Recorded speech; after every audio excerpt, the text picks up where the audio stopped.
Welcome back, friend, to Precept upon Precept. We have watched David bring peace to a king and stand bravely before a giant. Today we learn a quieter kind of courage. The courage to keep doing what is right even when someone is unfair to you. Hello again, friend. Let's dive into today's lesson together. Let's pray. Father in heaven, when others are unkind to us, help us to keep doing right and to leave ourselves safely in your hands. Amen.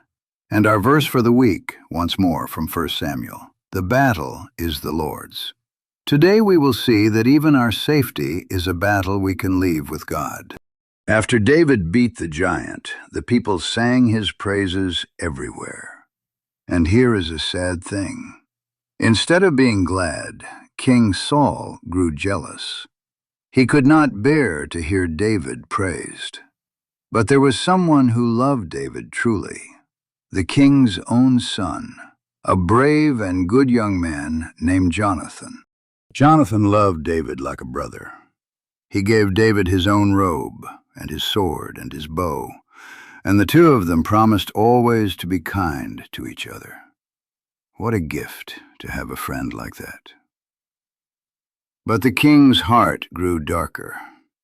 One day, while David was playing his harp to comfort him, just as he used to, Saul took up a sharp spear, called a javelin, and threw it at David. David slipped aside, and it missed him. And David had done nothing wrong at all. He had only served the king faithfully and well. Now, what did David do? He did not throw anything back. He did not try to get even. He kept doing right, and he trusted God to keep him. And God did. Again and again, God took care of David. It is hard, isn't it, to be treated unfairly when you have done nothing wrong. David felt that. But listen to where he went with it. He took his harp, and he sang to God. He poured out his trouble in his psalms. He asked God to look into his heart and see the truth. David did not have to fix everything himself, or fight back, or take revenge, because he believed his safety belonged to God. And his dear friend Jonathan stood by him, and even begged his father to spare him. Friend, when someone is unkind or unfair to us, we do not have to repay them. God sees. God cares. We can keep doing right and trust him to keep us. Here is the wonder of it. David, who once shouted, "The battle is the Lord's," before a giant, lived those very words before an unfair king. He let the Lord fight for him instead of fighting back, because he believed his safety, like every battle, belonged to God. That is what our verse says in 1 Samuel.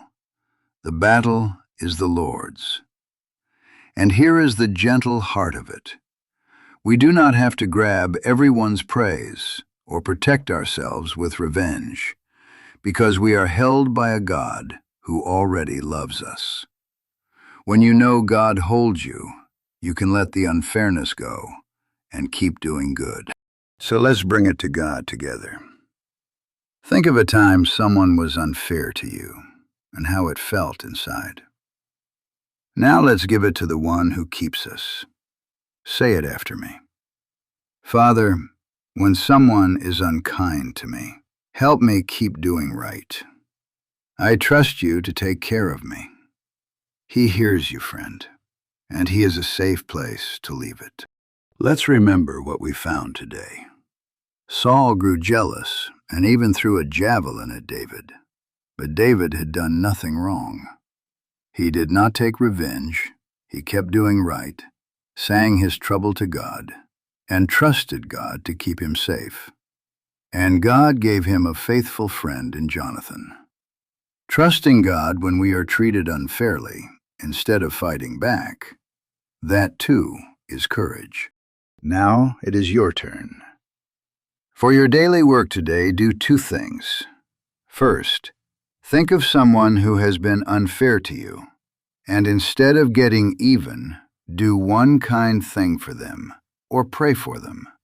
Then, like David, tell God your trouble in your own words. He is listening. And keep our verse close. The battle is the Lord's. Say it with me one last time before we go. The battle is the Lord's. Well done, friend. Go and keep doing right today, and leave the rest safe with God. I'll be right here when you come back. Goodbye for now.